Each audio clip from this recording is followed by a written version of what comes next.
أخيرا إدارة النادي الأهلي استجابت لمطلب الجماهير واستجابت للإعلام واستجابت للعقل والمنطق اللي بيقول إن لا يصح إلا الصحيح.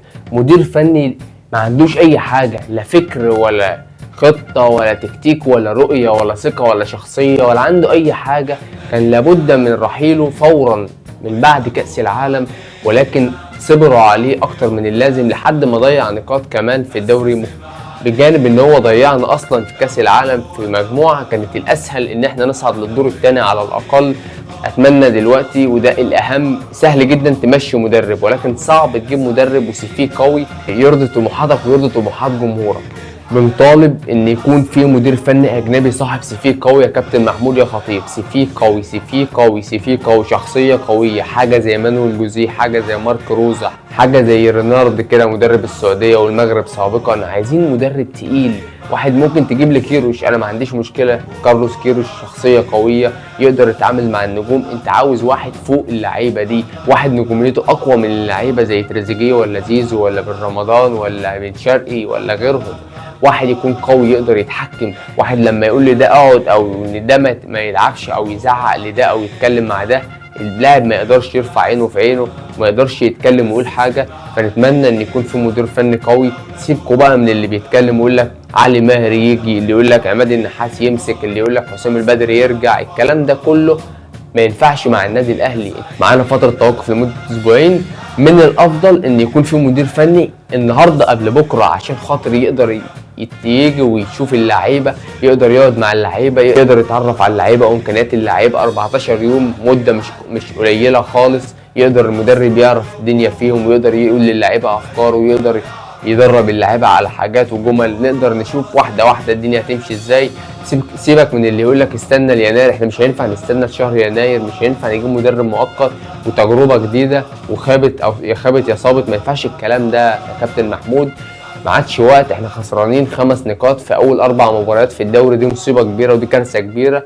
ربنا سترها معانا ان المنافسين بيقعوا، يعني المنافسين لو بيكسبوا مبارياتهم كان هيبقى موقفنا صعب جدا، لكن احنا نقدر نمسك الدوري من اوله عشان خاطر ان احنا لما ندخل دوري ابطال افريقيا والمباريات الصعبه في دوري ابطال افريقيا نكون مرتاحين، ما نكونش مضغوطين هنا ومضغوطين هنا ومضغوطين هنا واللعيبه تتشتت ويحصل مشاكل.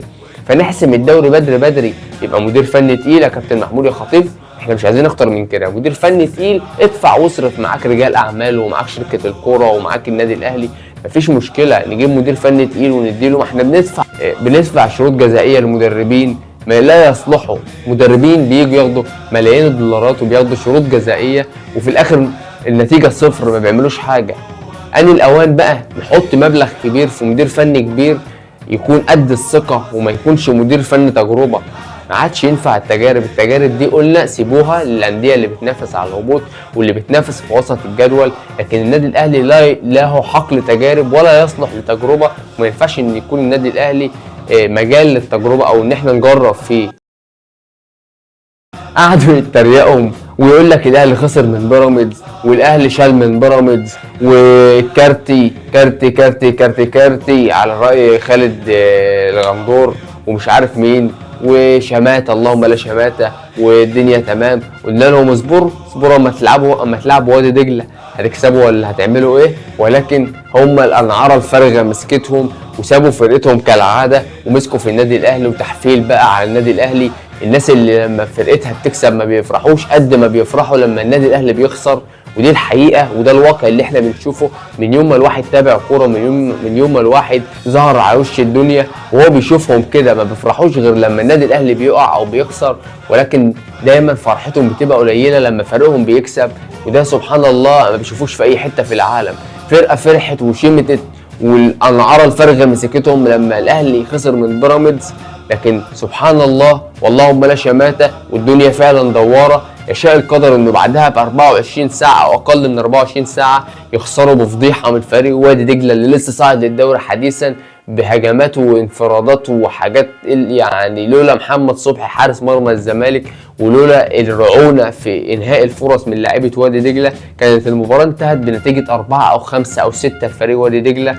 فيعني اللهم لا شماته، ما تستعجلش دايما وما تحتفلش دايما وما تشمتش في النادي اللي دايما بيعلم عليك واللي دايما بياخد كل البطولات قاهر القاره الافريقيه، شئت ام ابيت النادي الاهلي قاهر القاره الافريقيه جوه مصر وبره مصر، كل دول شمال افريقيا، تونس، المغرب، الجزائر، ليبيا، السودان، كوت ديفوار، الكاميرون، الغانا، كل الفرق ديت عارفين قيمه النادي الاهلي وعارفين مين هو النادي الاهلي. اسال مازيمبي واسال الترجي في رادس، الوداد المغربي في كازابلانكا، واسال الرجاء المغربي، واسال شبيبه القبائل الجزائري، واسال الفرق دي كلها، اسال نفسك انت كزمالك. شوف النادي الاهلي دايما بيعلم عليك وبيعمل ايه معاك. انت بتكسبني مباراه انا بكسبك بطوله، بكسبك بطولتين 3. انت لو كسبت بطوله واحده انا باخد قصادها 10 بطولات.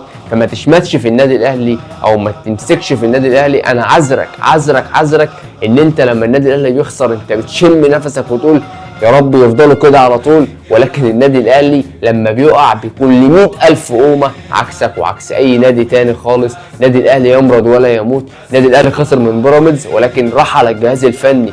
انتظر بقى اللي جاي وشوف الفتره الجايه ايه اللي هيحصل. اللي جاي محدش هيشوفه قدامه، اللي النادي الاهلي هيشوفه الفتره الجايه اللي الاهلي هيلمحه هيمرجحه من الاخر قولا واحدا. اسكواد ناري، هيجي مدير فني كبير المره دي مفيش تجارب وخدها مني، والاداره ما عادش عندها رفاهيه ان هي تجيب مدير فني تجربه، فهيجي مدير فني تقيل تقيل تقيل، وحطه تحت كلمه تقيل دي مليون خط.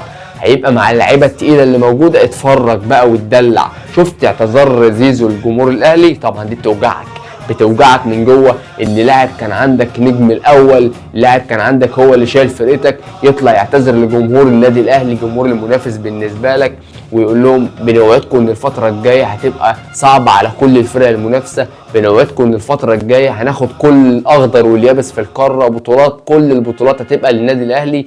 وده اللي هيحصل بالفعل. راح على مدير فني لا يفقه شيء، هيجي مدير فني هيدوس على الكل. اتفرج بقى على اللي جاي. انت كان قدامك فرصه ولكن اهدرتها لما تعادلت مع المقاولين وخسرت من وادي دجله. كنت ممكن تتصدر الدوري وتقدر تنافس معايا او تحاول تلحقني الفتره الجايه، ولكن ضيعتها. قابل بقى يا معلم الفتره الجايه. انت فارق بينك وبيني دلوقتي 5 نقاط، ولكن انت لاعب مباراه زياده. العب المباراه الزياده افوز بيها، فرق هيبقى نقطتين. هلعبك الشهر الجاي شهر 9، الشهر اللي بدأ النهارده، هكسبك في المباراه، هعديك وهبقى متصدر بفارق نقطه، بخلاف ان انت كده كده هتقع في مباريات تانيه. هدوس على اللي عليك وهدوس على اي حد هلمحه في القاره. النادي الاهلي زي ما قلت لكم نادي كبير، لما بيقع بيكون ليه 1000 قومه. اوعى تشمت في النادي الاهلي واوعى تفرح في خساره النادي الاهلي، ودايما ما تحتفلش قبل الدقيقه 90 او قبل صفاره الحكم، سواء في المباريات او قبل انتهاء البطولات. فقابل يا معلم واتفرج يا معلم. انت اخرك تشمت في الاهلي واخرك تفرح في الاهلي، ولكن الحقيقه ان الاهلي لا بيبص لك ولا بيبص لغيرك. الاهلي بيبص لنفسه، عشان الاهلي دايما فوق، واللي فوق ما بيبصش للي تحت. بس هو ده الكلام. احلى سلام.